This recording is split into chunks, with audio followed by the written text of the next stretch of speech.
Hola, ¿qué tal? Muy buenas noches. En este espacio vamos a hablar sobre las obligaciones de patrón. Ahorita vamos a centrarnos bien en lo que sería, repito, las obligaciones de patrón, porque creemos que es importante que toda la comunidad, incluso en todo México, se entere de lo que tenemos por derecho a exigirle a la persona que nos vaya a emplear. Otra vez me presento, mi nombre es Antonio Arriaga y junto a mis compañeros Naomi, Jessica y Juan estaremos hablando acerca de este tema. Vamos a empezar por 132 de la DIF de trabajo, y sería la primera es cumplir las normas, ya que en este caso no tenemos la cultura, vaya, en México, de ponernos a leer las normas como tal, y yo no sé qué opinan ustedes, que en México no hay como un cumplimiento al 100% dentro de estas, y lo podemos ver en muchos casos. El primo de un amigo que trabaja en un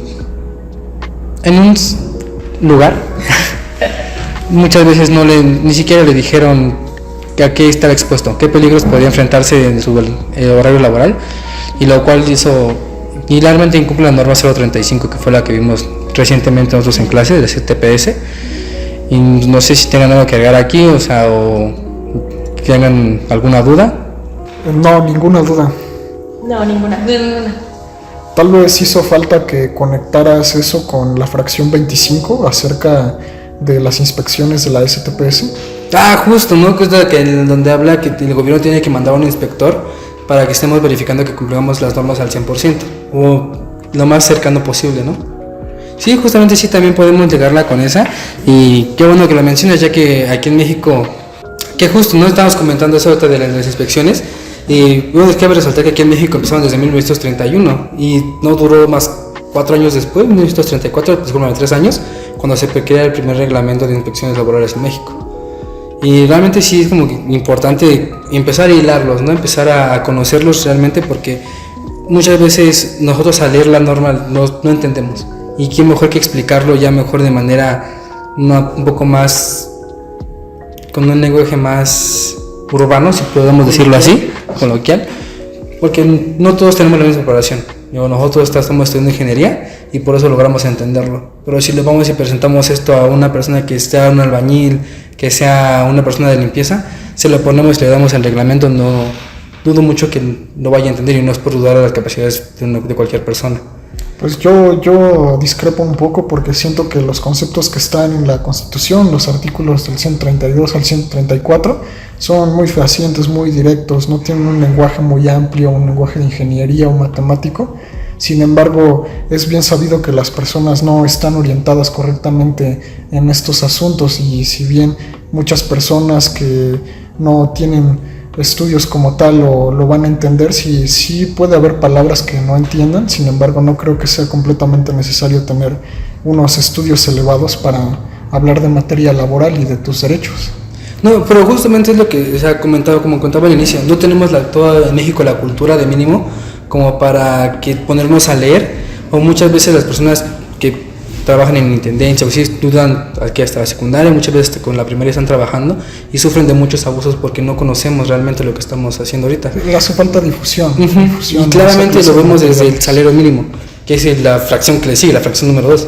O sea, muchos no saben cuánto es lo mínimo que tienen que ganar, les hacen descuentos por todo, y cuando realmente el salario mínimo mínimo aquí en la zona centro, que es de 207 pesos, únicamente le podemos descontar pensiones, Infonavit, Fonacot y algunos agregados, y que en caso de que la empresa te esté pagando renta, cosas así, pero pues no mayor al 10%. Okay. Y es lo que yo quería como que expresar, o sea, más bien, sí, a lo mejor no son mis palabras, pero es más como interpretarle a las personas de lo que tenemos derecho, para que como tú dices, se le dé un poco más de difusión.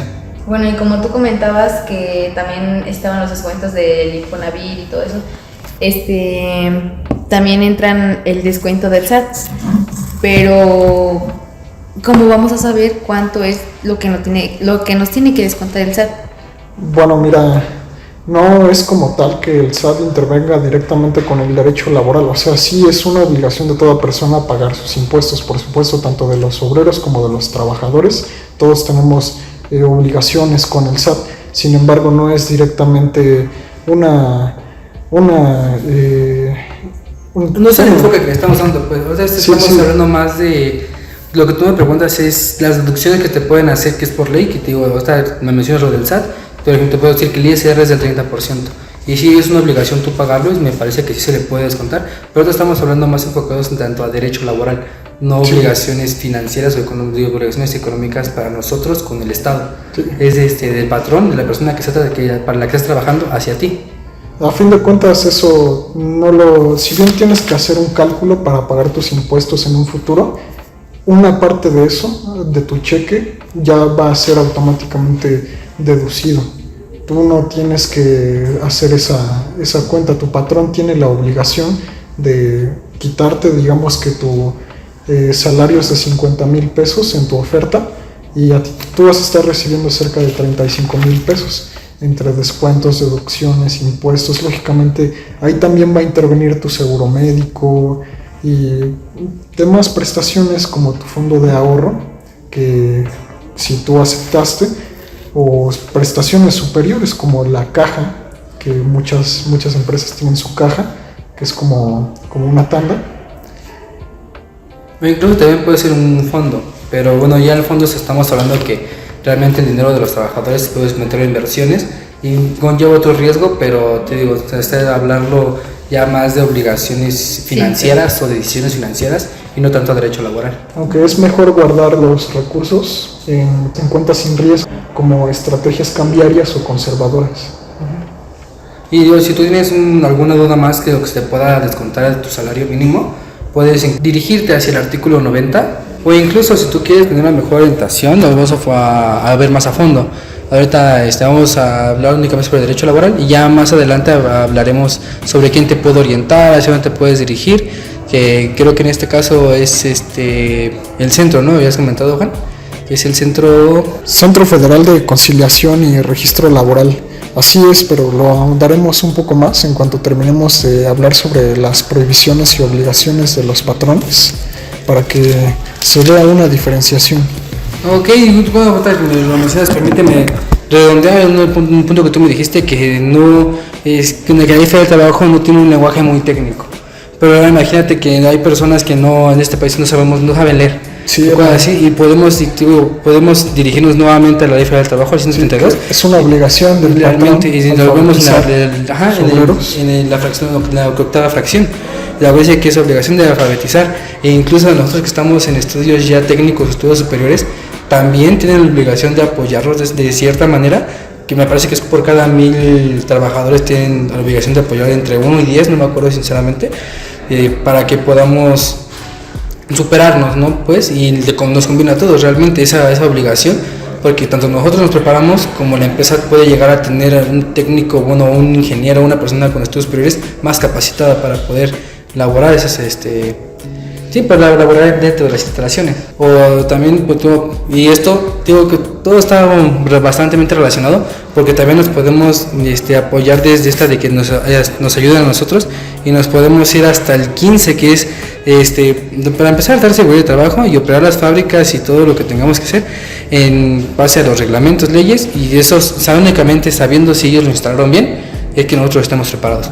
Y si nosotros estamos preparados y operamos bien, el día que llegue alguna inspección no va a tener ningún problema. Por eso me parece importante que todas las personas aquí en nuestro país conozcamos realmente lo que son las obligaciones del patrón, las obligaciones de la persona que nos está empleando. Y corrígeme si estoy mal, pero no es necesario que sea un contrato escrito. Mientras me parece que también si hay un contrato de palabra, esas obligaciones tienen que ser válidas. Digo, corrígeme si estoy viendo. Mira, sí existen contratos que bien pueden ser tácitos o no tácitos, y tenemos una obligación moral de cumplirlos. Y precisamente hablando de los principios del derecho, tenemos que resaltar el derecho pro persona, que si bien hablamos de una jerarquía en cuanto a Kelsen, se dice que la constitución política está hasta arriba, sin embargo los juristas sabemos que hay todavía un peldaño más arriba, y es que la base de la jurisprudencia está sentada en la igualdad, la justicia, la equidad, y eso es lo que uno como jurista debe de procurar. Precisamente si tú hiciste un contrato con una persona en la que tú resultaste desfavorecido, estamos hablando de un contrato en el que tú puedes precisamente presentar una acción jurídica, porque de acuerdo al derecho pro persona, una persona no puede ser engañada de mala fe a fin de despojarse de sus bienes personales, de sus servicios, de algún tipo de economía que se iba a ganar en partes equitativas.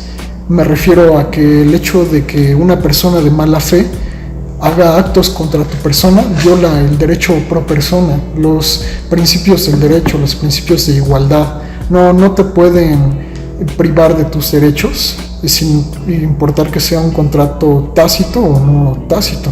Sin embargo, el hecho de que tú tengas un contrato va a ser muy beneficioso a la hora de un proceso jurídico, de ejercer tu acto jurídico en una junta de conciliación, porque ahí tendremos una herramienta que hace fehaciente los derechos que tú aceptaste. En cambio, si tú no tienes un contrato, simplemente vamos a tener un proceso de litigación casuístico.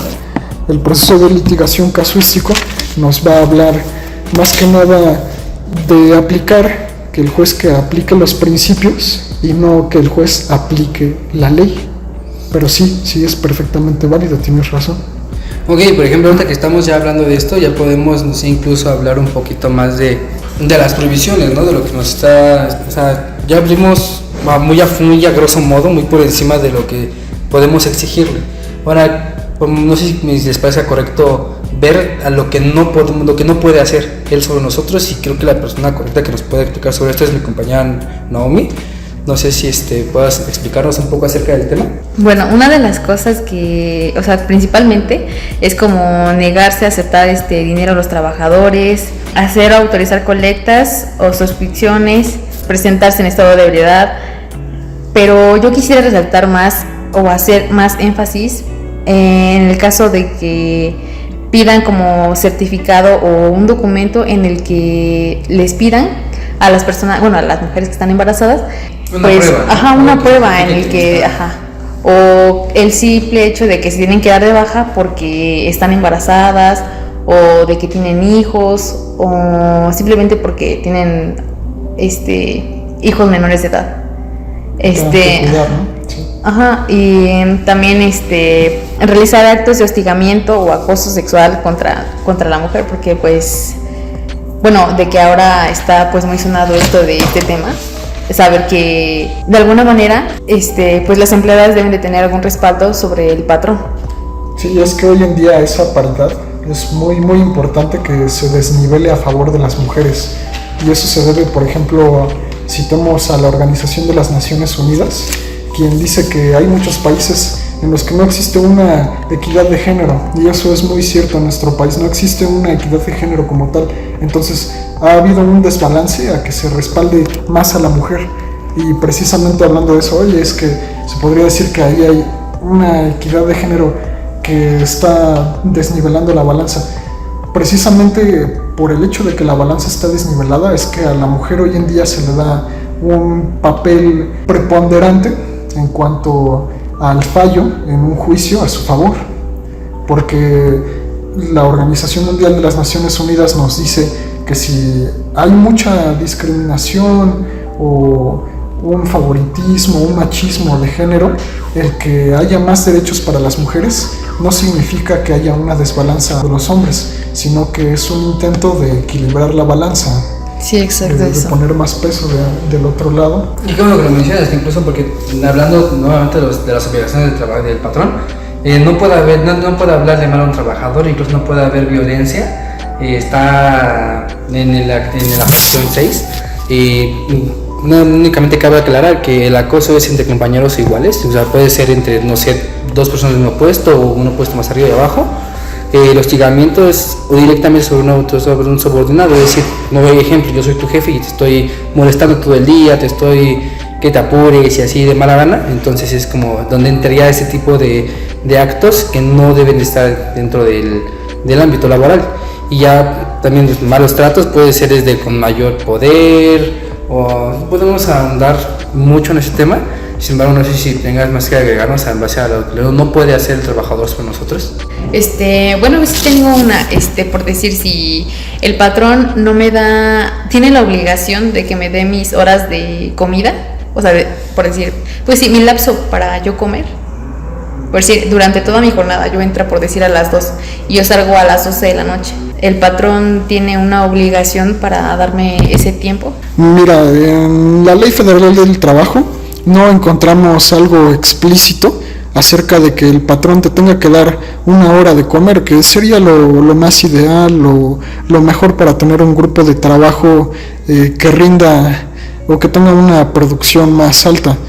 Sin embargo, hay que ir otra vez a los principios y hablar de que lo que no está prohibido está permitido. Entonces, este principio nos va a hacer resaltar que ya que no tenemos nada en la Ley Federal del Trabajo acerca de que se te tenga que dar obligatoriamente una hora de comida, no sería algo por lo que tú puedas demandar al patrón. Sin embargo, sí sería lo ideal que te diera tu tiempo para comer. Yo creo que hay que valorar los esfuerzos que cada patrón hace porque los obreros estén bien en su centro de trabajo y sí exigir tu hora de comida. Sin embargo, también puedes llegar a una conciliación, que es lo que hoy en día se hace en las juntas de conciliación, que en lugar de ir directamente a juicio, primero se habla de una conciliación entre las partes, se hace un citatorio y si ambos esclarecen, llegan a un acuerdo, no se necesita hacer ningún acto jurídico. En cuanto a las consecuencias que uno puede decir que van a ejercerse, en el Código Penal no vamos a encontrar como tal que a un patrón por no dar, por ejemplo, por llevar un arma, se maneja como portación de arma, no como portación de arma del patrón. Los delitos siempre van a estar en este caso en cuanto a un fallo a una de las partes y en cuanto al requerimiento de una de las partes. Me refiero a que la pena va a estar conformada por la pérdida de la persona más una indemnización por daños morales o físicos a su persona. Entonces estaríamos hablando de que se falle a fin de encontrar la justicia para ambos, no a fin de que el obrero le quite cantidades inconmensurables al patrón. No está normado, repito, un marco legal acerca de cada acción, sino que este es un derecho más casuístico que se lleva directamente a juicio si no hay una conciliación. Bueno, y continuando con lo que nos comentaba nuestro compañero Juan, ahora yo les voy a dar unos consejos de cómo mantener un ambiente de trabajo justo y armonioso. Uno de ellos es generar confianza a partir de la transparencia. Es informarle a los trabajadores de lo bueno que son, de los resultados que están dando, para que ellos se sientan motivados. Otro es fomentar el respeto y la igualdad, que creo que va de la mano con el primero, ¿no?